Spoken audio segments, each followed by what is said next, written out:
Pentax photographers, landscape photographers, photography gearheads. Today, I'm so excited to show this camera off to you. This is the Pentax K3 Mark III monochrome camera. I'm going to take you guys out in the field to a few local landscapes in Italy and try and understand where monochrome photography is placed in landscape photography and see how this little baby performs out on field. So bear with me during this video, and I really hope it is useful information for you to understand a little bit more about this camera.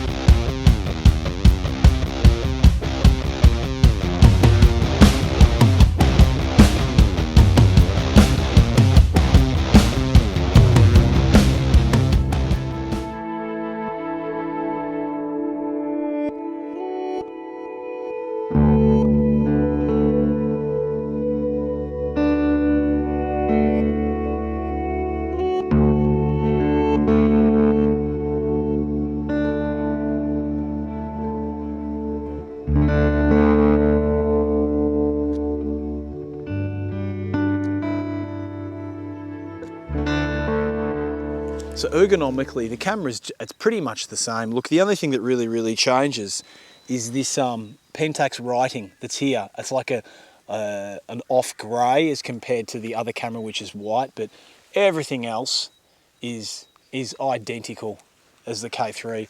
Apart from this at the back, it's written monochrome at the back here. Yeah, it doesn't have the swivel screen like you would all hope. It is the same as the K3III, as I said, but beautiful camera in the hands, really good. I think this is going to attract a lot of people that enjoy black and white photography because the results of a sensor like this is far more powerful than a color sensor. So if you're really into black and white photography, I suggest if you haven't if you haven't ever used a monochrome camera before, this is probably a good chance for you to step into the game and have maybe your standard camera plus a monochrome when you shoot in black and whites, because the advantages of having a camera that's a little bit more responsive and has a bit more DR, I think is far more beneficial than transferring your standard color sensor into black and white images. Okay, this is the first location I'm coming to here, which is an hour's drive out of Rome, and you've got these beautiful aspen trees. See how lovely and white they are. So I'm trying to use the fact that there's a big contrast difference between the white of the aspens and the rest of the whole landscape. I thought it would be a good way to show off some nice black and white images in a landscape such as particular as this. I'll bring up a few shots I've taken of this area here today. Some of them are handheld just to get a bit creative. Some of them are on a tripod. So I've been utilising the live view and I've been utilising handheld. So I always put user 1 and user 2 settings into my camera here. User 1 being a tripod, so shake reduction off. User 2, shake reduction on with AV settings. Tripod is manual. A few things like that I just sort of change up. So I've been having a lot of fun walking around with this 16-50 lens on and just experimenting with different compositions, and yeah, really enjoying these beautiful white tree trunks around. And I really hope I can sort of see that they are a black and white image, and it's fun just to play with the different compositions in these trees. And so far I'm finding that this that it's performing very well. Obviously I've got the new 16-50 PLM lens on here, which is very responsive and silent. The actual sensor itself doesn't have to capture all those colors, so it should be a little bit more responsive. Not just that, I should have a little bit better dynamic range. So the K3III, I think it is around 10.3, 10.5 EV dynamic range. This should be a little bit more. With regard to the specifications of the camera that is different to the K3III is the ISO is 200. That's its native ISO setting. So it is a sensor with an ISO 200. That can have its pros and cons. Obviously the cons being if you want to experiment with slower shutter speeds with black and white photography, that's going to be a bit limiting to you. So take that into account. Apart from that, the camera's performing so well, I'm going to go out and shoot some more photography and show you how good this camera is on field.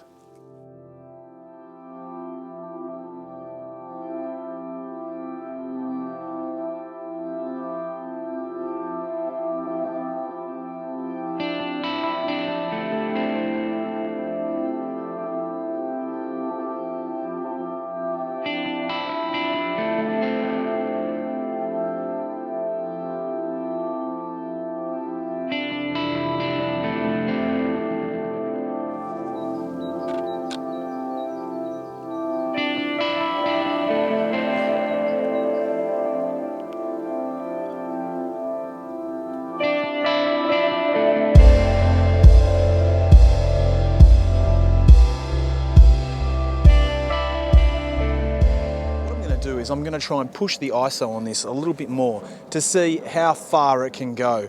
I'm going to, for argument's sake, I know the K3III around 3200 is relatively noise free. I'm going to push it to 6400 handheld, low f-stop under this low light situation and see what it looks like. And then after that, I'm going to push it just a little bit further again to see how it comes up. I'm going to keep the f-stop down and I'm going to push the ISO to 6400, take a shot, and then I'm going to do one more and I'm going to push it to 25,600.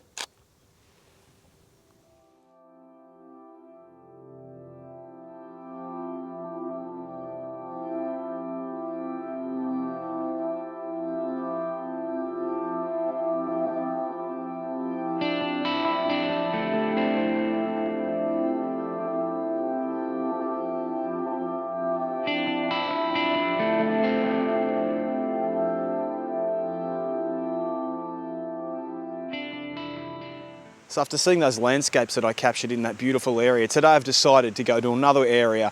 And this area today is a local waterfall, about an hour's drive out of Rome. And I'm hoping to try and showcase the monochrome to you in a way that we can actually really appreciate the details and appreciate how we can take a black and white image with those vast differences between highlights and shadows to make a beautiful black and white image. This waterfall here has got many streams, so beautiful white highlights and lovely rock faces. So let's go and check out this location and hopefully we can come away with some great shots and hopefully I can show you just how powerful this camera is.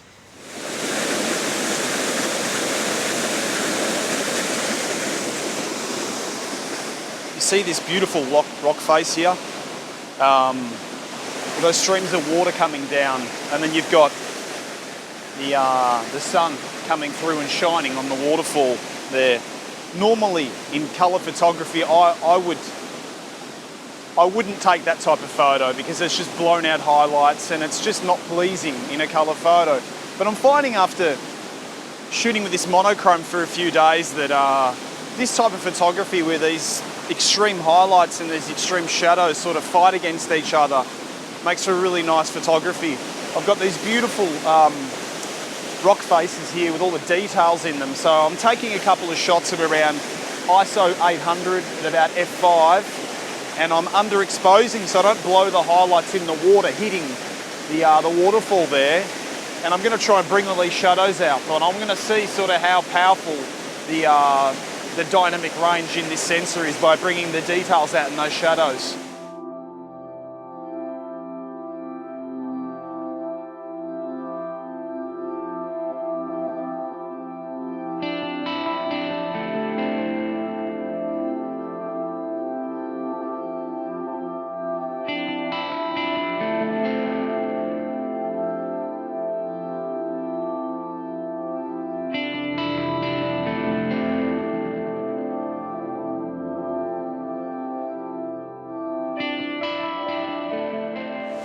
So I've just been dancing around a little bit and doing a bit of freehand photography, a bit of tripod photography, long exposure, quick exposure, high ISO, low ISO, really testing the camera out, pushing it to 6400 and getting a lot of dynamics, you know, really still water and trying to get some of those dark shadows and these beautiful rock faces. So I've been zooming in and homing in a lot on details and then getting a little bit of a bigger scene, but because the light's so harsh right now, it's quite hard to sort of get in that whole entire big scene because we've got really blown out highlights and really dark shadows.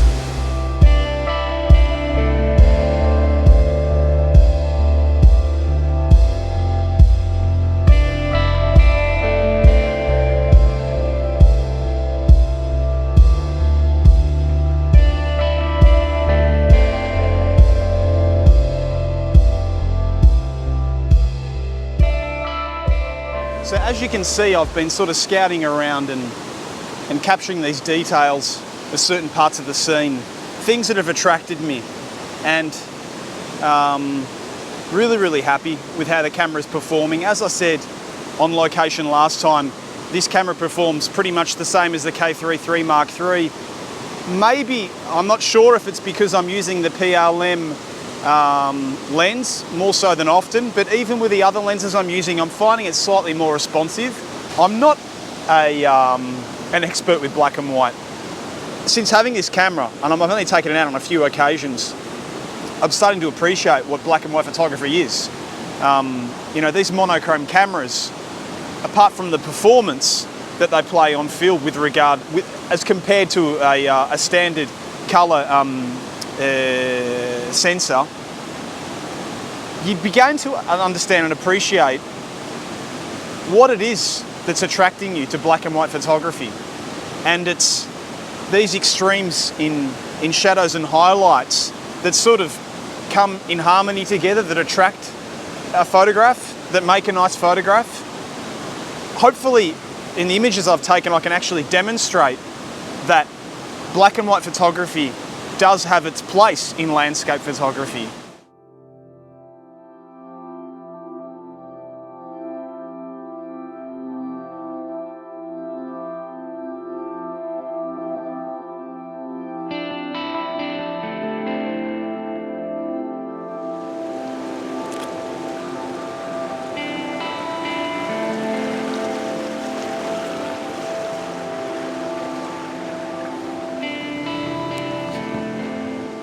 So it's now midday, the sun is getting very, very strong now, and the highlights are very, very powerful against these extremely deep shadows. We've got a massive, massive dynamic range now, and even in colour photography, it's not very pleasant light at the moment. So I'm going to close it at the end of the day.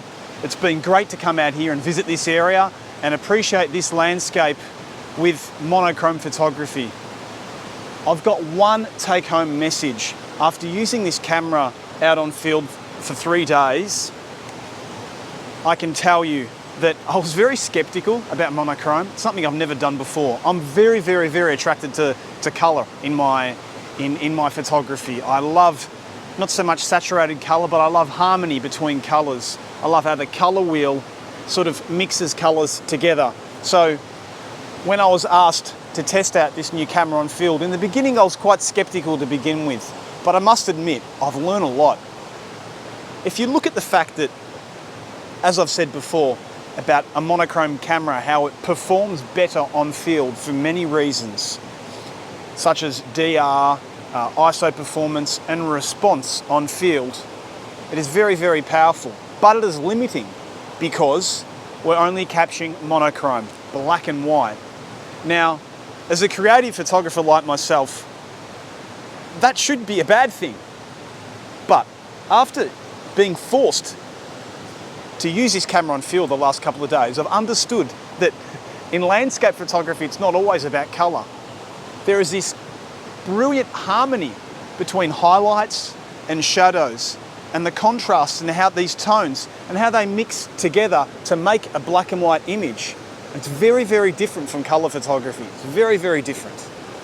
But the way that this harmony works together, it restricts you, but at the same time it opens up a new creative approach to landscape photography. And it's not limiting. It's actually very, very rewarding and very rich, very, very rich. And I actually loved using this camera out in field, and I understood so much more about landscape photography shooting in black and white. So if you're the type of person who's already into black and white photography, or you're someone who's very, very creative and wants to push themselves even further into landscape photography, I suggest you think about getting this camera. So thanks everyone for watching the video. It wasn't a review, but more so an experience of what it's like to take a camera like this out on field, and how someone like me as a landscape photographer can appreciate this type of photography in the world we're in today. So thanks Ricoh Imaging, Pentax Europe, for letting me test this camera out. And please, if you have any questions, write them in the comments. If you haven't done already, please subscribe, put a like and make a comment on my channel. It really, really helps it to grow in the future, and it really helps me to bring out more content for you, not just on field, but content for Pentax cameras and other gear I used. They're honest reviews, and I hope you enjoy. I hope you enjoyed this video. So I'll see you again soon. Take care. Bye for now.